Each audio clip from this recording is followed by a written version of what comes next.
A. Le ressentiment entre frères, un peu comme une casserole qui bout sans jamais être retirée du feu. Cela peut créer des fissures relationnelles qui ressemblent à de vieilles routes pleines de nids de poules.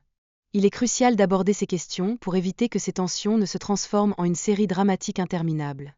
D'ailleurs, parlons des choix de vie, comme rejoindre l'armée. Certaines personnes pensent changer de carrière, d'autres se lancent dans un service militaire. Et voilà, ces décisions peuvent créer un gouffre émotionnel, un peu comme celui entre un athlète et son canapé pendant les Jeux Olympiques. En parlant de distance émotionnelle, la solitude et l'abandon ressentis pendant l'enfance peuvent transformer un adulte en un véritable fouilleur de poubelles émotionnelles. Ces souvenirs se cumulent et se transforment en sentiments de culpabilité qui vous poursuivent comme un chat de gouttière lors d'une tempête. Justine, quant à lui, a été contactée par une femme du coin pour retrouver son fils, Nicolas. Sans le savoir, il a ouvert une boîte de Pandore et a commencé à découvrir des indices sur la mystérieuse disparition de Charlie. Un vrai Sherlock de banlieue, non? La conversation autour du lac et de l'ancienne Syrie, agrémentée de coups de feu entendus ici et là, donne une ambiance de film d'horreur à cette histoire. Imaginez la scène, des mystères à chaque coin et une tension palpable qui rendrait n'importe quel chat complètement fou. Les échanges entre Justine et Michel sont comme un chaudron bouillonnant d'inquiétude concernant la sécurité de Charlie. Ils évoquent les dangers potentiels dans la région, un peu comme deux détectives essayant de déchiffrer la prochaine énigme qui pourrait leur faire perdre des cheveux. Austin, pour sa part, ne se retient pas et exprime ses préoccupations sur la sécurité de son frère. Le pauvre parle même d'un groupe de personnes qui commence à devenir aussi dangereux qu'un chat affamé autour d'un buffet. Et bien sûr, il mentionne un leader militaire, parce qu'il faut toujours un méchant dans l'histoire, n'est-ce pas?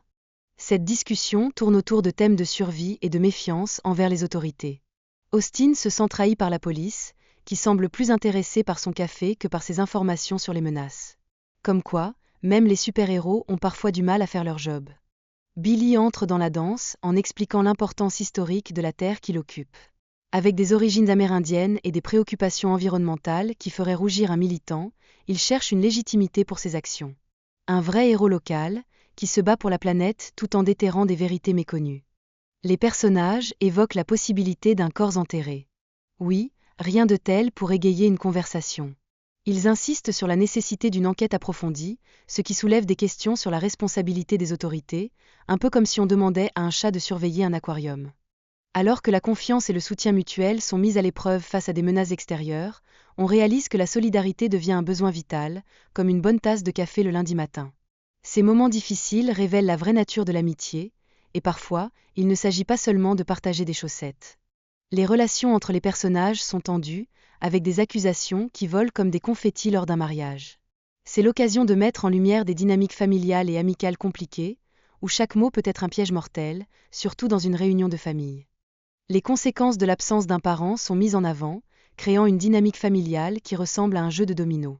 Chaque frère ressent la pression de l'autre, comme s'il jouait à qui est le meilleur à choisir des chemins, même ceux qu'ils n'ont pas pris. L'importance de l'appartenance à un groupe entre en jeu, avec des références à l'armée et aux gangs. Cela nous rappelle que, dans les moments difficiles, on a souvent besoin d'une communauté, ou au moins d'une bonne pizza avec des amis. Le dialogue met en lumière les luttes personnelles liées à l'addiction. L'un des frères se sent enfin utile, ce qui, ironie du sort, crée encore plus de friction. C'est un peu comme essayer de résoudre un Rubik's Cube tout en étant sur un trampoline. Le personnage principal est aux prises avec son passé et ses responsabilités familiales.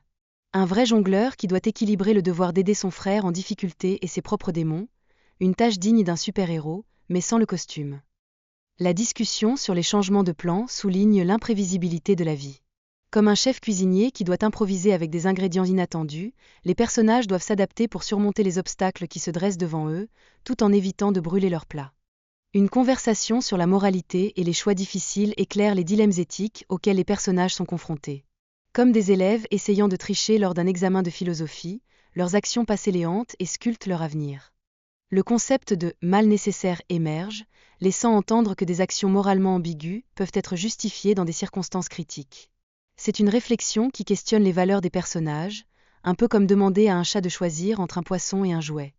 Les relations familiales compliquées sont mises en avant, et le spectre de la loyauté et de la trahison pèse lourdement sur les interactions. Chacun semble jouer une partie d'échecs, où chaque mouvement peut être critique, ajoutant une profondeur émotionnelle à l'intrigue. La tension entre le devoir et l'individu devient palpable, illustrant comment les personnages sont tiraillés entre leurs responsabilités et leurs désirs personnels. C'est un véritable tir à la corde de l'âme, où chacun tire d'un côté de la corde tout en essayant de ne pas se blesser. La discussion sur la masculinité révèle comment les attentes sociétales influencent les jeunes hommes. C'est comme construire un meuble IKEA sans mode d'emploi, où la vulnérabilité et la force émotionnelle doivent coexister dans un équilibre délicat. Les relations entre frères, oh là là. Elles sont souvent complexes, surtout lorsqu'elles sont marquées par des conflits passés. Le besoin de protection et de soutien est central dans leur dynamique, un peu comme un bon film d'action avec des moments cœur d'actes héroïques inattendus. Enfin, le sentiment de perte et de regret est palpable, éclairant l'importance de la famille. Notre protagoniste cherche à réparer ses erreurs et à retrouver un lien fraternel, comme un artisan qui cherche à recoller les morceaux d'une poterie précieuse.